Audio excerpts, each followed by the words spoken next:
निर्मला जब 30 वर्षीय संजय रजक की पत्नी बनकर घर आई थी तो वह खुशी से फूला नहीं समाया था, क्योंकि उसकी पत्नी भला की खूबसूरत थी। पेशे से मजदूर संजय के सपने बड़े नहीं थे। वह तो बस एक सुकून भरी जिंदगी जीना चाहता था, जिसमें पत्नी हो, बच्चे हो और छोटे से घर में हमेशा खुशियां बनी रहें। संजय भले ही कम पढ़ा लिखा था, लेकिन था मेहनती। ज्यादा पैसे कमाने के लिए उसने एक ऑफिस और एक स्कूल में माली का काम भी ले लिया था। आम नौजवानों की तरह सुहाग रात को लेकर संजय के मन में भी रोमांच और बहुत उत्सुकता के साथ थोड़ी सी घबराहट भी थी। पहली रात को यादगार बनाने की अपनी हसरत को पूरा करने के लिए उसने अपनी तरफ से कोई कसर नहीं छोड़ी थी। पहले कमरा सजाया, फिर उसे महकाया और पत्नी निर्मला के लिए अपनी हैसियत के मुताबिक तोहफा भी लिया।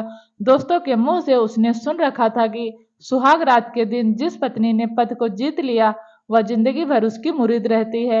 इस जीत लिया का मतलब संजय खूब समझता था कि सिर्फ शारीरिक तौर पर ही पत्नी को हासिल किया संतुष्ट कर देना ही नहीं होता, बल्कि आने वाली जिंदगी को लेकर बहुत से सपने भी साथ बुनने पड़ते हैं और पत्नी की इच्छाएं भी समझनी पड़ती हैं।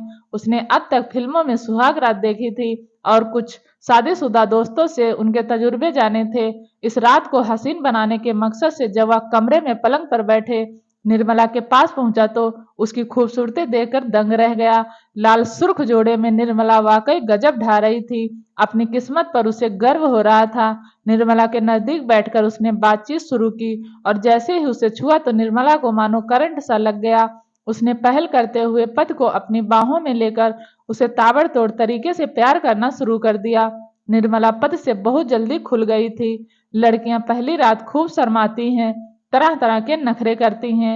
जैसी तमाम धारणाएं संजय के दिलो दिमाग से हट गई और वह भी पत्नी की तपस भरी पहल में पिघलकर उसके शरीर में डूब गया। थोड़ी देर बाद जब तूफान थमा तो संजय के चेहरे पर संतुष्टि थी, लेकिन निर्मला का दिल नहीं भरा। क्योंकि निर्मला की झिझक दूर हो चुकी थी, लिहाजा उसने दोबारा संजय को उकसाया, तो वह भी अपने आप को रोक नहीं पाया। पहले ही रात एक दो बार नहीं बल्कि कई बार दोनों के बीच शारीरिक संबंध बने और तब तक बनते रहे जब तक संजय निहाल होकर बिस्तर पर लुढ़क नहीं गया। फिर तो हर रात यही होने लगा। संजय जैसे ही काम से लौटकर खा पीकर बिस्तर पर पहुंचता तो निर्मला उसे अपनी तरफ खींचकर तरह तरह से प्यार करती थी। ऐसा प्यार कि संजय निहाल हो उठता था। पत्नी खूबसूरत होने के साथ साथ समझदार भी हो तो जिंदगी वाकई खुशगवार हो उठती है। इस मामले में संजय खुद को लकी समझने लगा था। कुछ दिनों बाद ही जब निर्मला दिन में भी और सुबह शाम भी संबंध बनाना चाहने लगी तो संजय को अजीब लगा। अजीब इसलिए वह चाहे जितना भी सहवास कर लेता, लेकिन निर्मला का जी नहीं भरता था। शादी के बाद आमतौर पर नई नवेली पत्नी के आगे पीछे मर जाते हैं और मन चाहे सहवास के बाबत पत्नियों के नाम नखरे उठाते हैं, लेकिन यहाँ तस्वीर उल्टा थी। संजय को पत्नी से कुछ कहना ही नहीं पड़ता था, बल्कि जो लगातार करना पड़ रहा था उससे उसे खींच होने लगी थी। खींच तो निर्मला भी थी, पर उस वक्त जब संजय उसकी इच्छा या मांग पूरी करने में आनाकानी करता था या फिर बहाना बनाने की कोशिश करता था, ऐसी स्थिति में वह कभी कभार पति को ताने भी मारने लगती थी। संजय को सहवास से कोई परहेज नहीं थी, लेकिन वक्त बेवक्त पत्नी की इच्छा उसकी समझ के बाहर थी। फिर भी जितना उससे बन पड़ता था वह पत्नी को खुश करने की कोशिश करता था। उसका सोचना था कि वक्त रहते सब ठीक हो जाएगा, पर उसका यह ख्याल गलत साबित हुआ। शादी के बाद जब निर्मला गर्भवती हुई तो संजय को दोहरी खुशी हुई। पहली खुशी उसने दोस्तों और रिश्तेदारों से साझा भी की, वह भी बाप बनने वाला है, लेकिन दूसरी उसने अपने मन में ही रखी कि अब एक आध साल निर्मला मनमानी नहीं कर पाएगी, क्योंकि लेडी डॉक्टर ने चेकअप के वक्त संबंध बनाने को लेकर कुछ हिदायतें भी दी थी, जिनमें यह बात भी शामिल थी कोई बंदिश तो नहीं, पर इस दौरान सहवास से दूर रहने की कोशिश करनी चाहिए। डॉक्टर के समझाने का निर्मला पर कोई असर नहीं पड़ा था। मन मारकर और एहतियात बरतते हुए संजय को निर्मला की इच्छा पूरी करनी पड़ती थी। अब वह यह उम्मीद लगाने लगा था कि शायद बच्चा हो जाने के बाद निर्मला में कुछ सुधार आ जाएगा।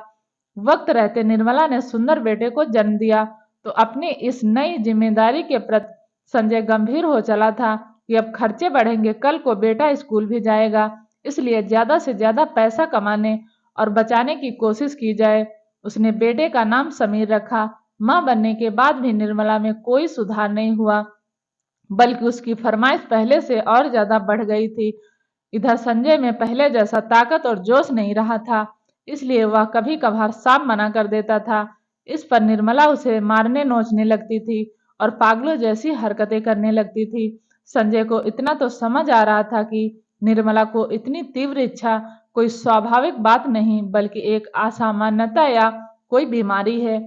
पर मोहम्मद जैसे छोटे से गांव में जहां कोई फिजिशियन भी नहीं था, वहां किसी मनोचिकित्सक के होने की कोई संभावना तक नहीं थी जिससे संजय पत्नी की इस अजीब सी बीमारी का इलाज करा पाता। पति काफी कुछ बर्दाश्त कर लेता है, पर पत्नी शादी के 4 साल बाद उसकी मर्दानगी को लेकर ताने मारे तो उसका संयम जवाब दे जाता है। यही संजय के साथ हो रहा था, जो बेटे समीर का मुंह देखकर बेइज्जती के कड़वे घूंट पी जाता था।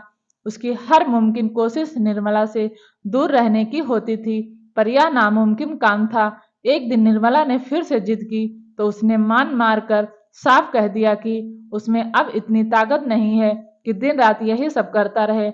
इस बार निर्मला ने उससे नोचने या कोई पागलपन जाहिर करने के बजाय उसे सेक्स पावर बढ़ाने की दवाई लेने की सलाह दी तो वह चौंक उठा।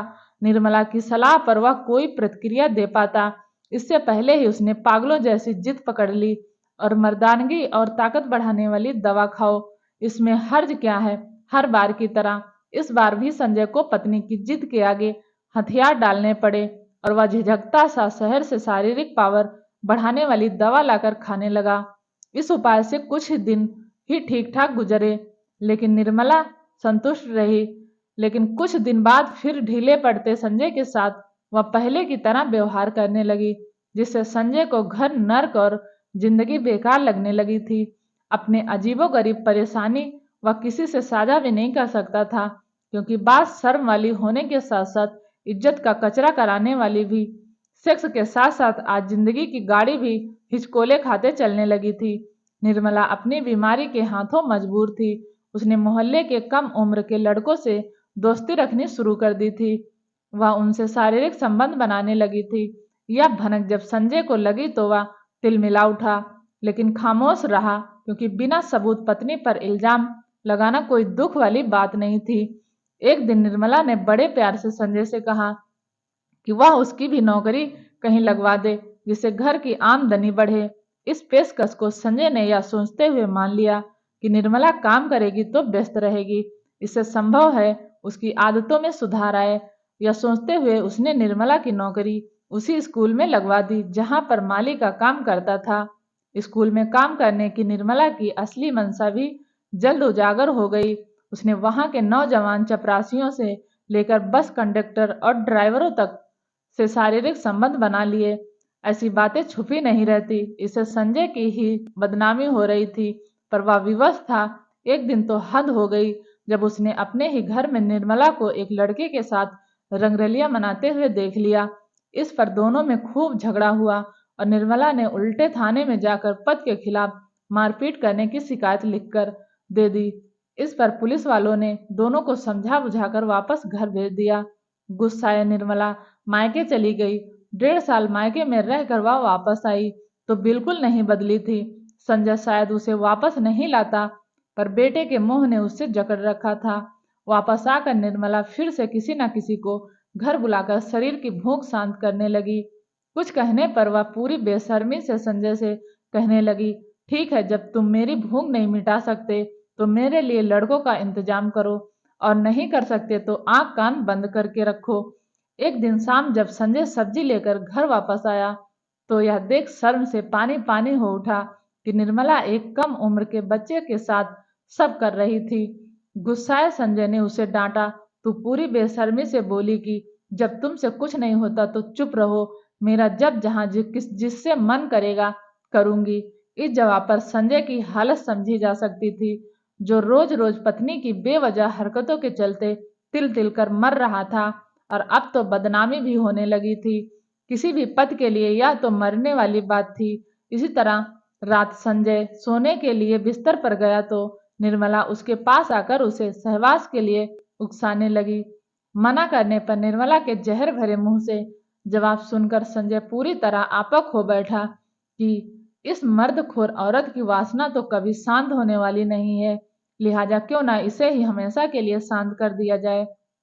संजय ने कमरे में पड़ा लोहे का डंबल उठाकर निर्मला के सिर पर दे मारा। 2-3 प्रहार में ही उसकी मौत हो गई। पत्नी की लाश के पास बैठकर उसने न जाने क्या क्या सोचा और फिर घबरा गया। फांसी का फंदा संजय को अपनी गर्दन पर लटकता हुआ दिख रहा था। कुछ देर सोचने के बाद उसने भाग जाने का फैसला ले लिया और रसोई में जाकर निर्मला की उसने लाश उसमें दफना दी। घर के बाहर सूरज की रोशनी देखकर संजय को तब एक झटका और लगा जब उसने गहरी नींद में सोए बेटे को देखा। अब उसका क्या होगा, इस ख्याल से ही उसका दिल दहल गया कि इस मासूम का क्या कसूर जो वह माँ बाप के लिए सजा भुगते। यह सोचते ही उसने थाने जाकर आत्मसमर्पण करने का फैसला ले लिया और वह बेटे को गोद में उठाकर नजदीकी तोरवा थाने की तरफ चल पड़ा। अब तक निर्मला की हत्या की खबर गांव वालों को भी लग गई थी, इसलिए कई लोग उसके पीछे पीछे थाने की तरफ चल दिए। हालांकि उसके किए की खबर पहले से ही थाने पहुंच चुकी थी। हुआ यूं था कि स्कूल के एक शिक्षक आकाश उपाध्याय ने संजय को फोन करके निर्मला को काम पर जल्द भेजने के लिए कहा था। संजय ने बेहद सर्द आवाज में आकाश उपाध्याय को बता दिया था कि उसने निर्मला की हत्या कर दी है और वह आत्मसमर्पण करने थाने जा रहा है। इस पर आकाश ने थाना प्रभारी को यह खबर दे दी थी। पुलिस अभी संजय को गिरफ्तार करने जा ही रही थी कि संजय थाने जाकर पहुंचा। बेटा समीर उसकी गोद में था। पुलिस पूछताछ में संजय की कहानी सामने आई तो उसे बहुत ज्यादा गलत ना मानने वालों की भी कमी नहीं थी, पर गुनाह तो उसने किया था जिसकी सजा मिलना भी तय थी।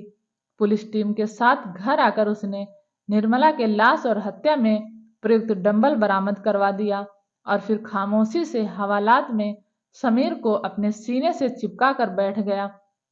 जिसने भी सुना वह अवाक रह गया कि ऐसा भी होता होगा। जब निर्मला के माँ बाप समीर को ले जाने के लिए आए तो उसने साफ इनकार कर दिया। उसका कहना था कि निर्मला के माँ बाप को सब कुछ मालूम था, इसके बाद भी वह बेटी की तरफदारी करते थे। लिहाजा अदालत के आदेश पर पुलिस ने समीर को बाल गृह भेज दिया। संजय और क्या करता, इस सवाल का सटीक जवाब किसी के पास नहीं था। वह पत्नी को छोड़ता तो भी बदनामी होती और निर्मला अपना गुनाह छिपाए रखने के लिए झूठी रिपोर्ट पुलिस में लिखवाती रहती। तलाक के लिए अदालत जाता तो भी परेशान रहता, क्योंकि इस बीमारी को अदालत में साबित कर पाना आसान काम नहीं था। वजह जिनके साथ निर्मला ने संबंध बनाए थे वह तो गवाही देने अदालत आते ही नहीं, दूसरे हर हालात में उसे पत्नी को गुजारा भत्ता तो देना ही पड़ता। वह जहां भी रहता वहीं किसी न किसी मर्द से संबंध बनाने से नहीं चूकती। ऐसे परेशान पतियों की मदद कोई नहीं करता, बल्कि खुद संजय ने भी इस मुसीबत से छुटकारा पाने की कोई खास कोशिश नहीं की थी और इसी बेबसी ने उसे मजबूर कर दिया कि वह अपने काम पत्नी की हत्या कर दे। थाने में पुलिस वालों की बातचीत से उसे पता चला कि निर्मला वाकई एक ऐसी सेक्सी बीमारी निम्फोमोनिया की बीमारी से थी जिसमें औरत को सिर्फ संतुष्टि नहीं मिलती। यह बीमारी 1 लाख महिलाओं में से किसी एक को होती है, जिसका इलाज मुमकिन है बशर्ते कोई विशेषज्ञ डॉक्टर की देखरेख में। जाहिर है यह संजय के बस की बात नहीं थी और जो भी थी उसे उसने अंजाम दे डाला। इस बावजूद कोई शर्मिंदगी या पछतावा भी उसे नहीं था। उसकी इकलौती चिंता समीर और उसका भविष्य है। दोस्तों, इस कहानी से किसी की भावनाओं को ठेस पहुंचाना नहीं है, बल्कि जागरूक करना है। अगर कहानी अच्छी लगी हो तो प्लीज चैनल को सब्सक्राइब करें और कहानी सुनने के लिए आपका बहुत बहुत धन्यवाद।